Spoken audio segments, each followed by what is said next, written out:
What's going on, everybody? It's Mike. We are going to get started today with Pass or Purchase, a series where normal everyday people ask for recommendations on which consumer electronics to buy. Today's question comes from my aunt in New York.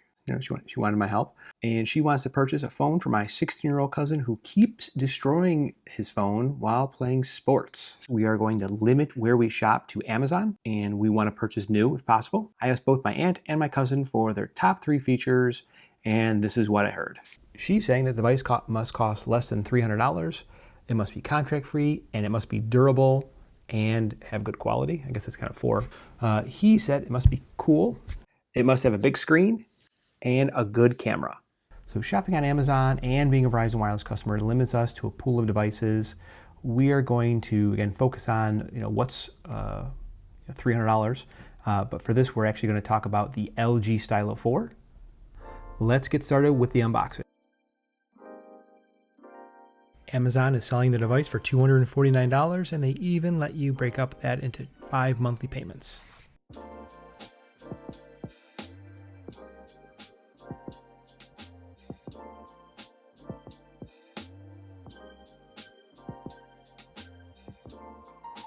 As an added extra bonus, the device is unlocked, allowing you to use the phone on any carrier here in the US. So the device was released running Google's latest version of Android Oreo 8.1. Powering the device, we have a mid-tier Snapdragon 450 processor that is 1.8 GHz and 3 gigs of RAM. The device has a 6.2-inch full HD screen that has a 2160 by 1080 aspect ratio. There's USB-C on the south end between the device and your computer. The bottom of the device is a mix of old and new.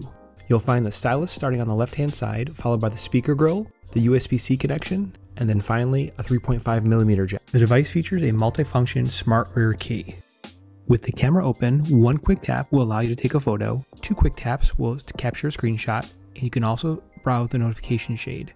The device features a 3300 milliamp battery, which is 100 milliamps larger than the previous model. The previous model was quoted at 25 hours of talk time, so this should definitely last you through the day.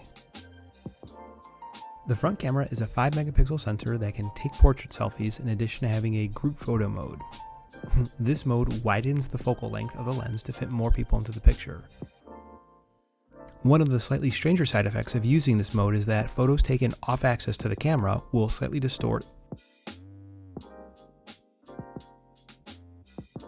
The back rear camera is a 13 megapixel sensor, which is no change in the terms of pure megapixels from last year's model. We can't really talk about the phone until we talk about the camera, and we can't talk about the camera without mentioning that it's just average. Looking at the sample image from the device, the rendered image looks very close to the image that came from the front camera. Colors are a bit oversaturated and a tad grainy, but nothing unexpected from a $250 smartphone. The final feature here is the inclusion of a stylus to help navigate the 6.2-inch display. While not a person who's used a phone with a stylus consistently, it's a really nice feature to help separate it against other mid-tier smartphones. Many will attempt to compare the Stylo with Samsung's Note series, but that is like comparing apples and oranges. Just because both are similarly shaped and have similar attributes doesn't mean that they're both the same. Let's put this all together to determine whether we can recommend this device as a pass or a purchase. If you remember the requirements to purchase, she wanted the device to be less than $300, for it to be contract free, and to have good durability. He wanted a good camera, a big screen, and for the device to be cool. So let's talk about what are the deal makers. First, we have price. The device comes in on Amazon at less than $300. The device is contract free. The device has a big screen. The camera is good, though I think that's relative to the devices that are in the same tier. The device has good durability, it's IP68, and it works on Verizon. Let's talk about potential deal breakers. So the back of the device, like any other device, is going to be prone to scratches. I think this one more than others because it's plastic. And so I think that said, it might fail in the durability category. I would say that most people are going to use a phone with a case, and it's probably not that big of a consideration. I'm probably most hesitant about recommending the device because of the internal storage. I think most people are going to need a micro SD card. One thing I would like to go ahead and do is compare it with another device that works on Verizon that's in the same price range that here. So the Essential phone, which is $309 on Amazon, so it's just outside of the $300 threshold for cost, but not by much. That device, it's both water and dust resistant. It has a big display. It's less than $300.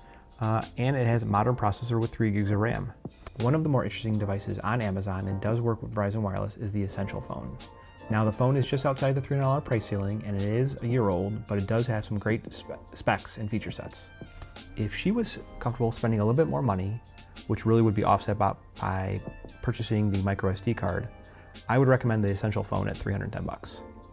What are your thoughts on my recommendation of the Stylo phone at $249? Would you recommend the same phone, or would you recommend something different for Verizon Wireless? Sound off in the comments below. Go ahead and drop a like below if you want to see more comparisons like this. And if you really hate this video, go ahead and hit that dislike button twice. Don't forget to subscribe if you want to see more in-depth comparisons like this of other electronics. Thanks very much.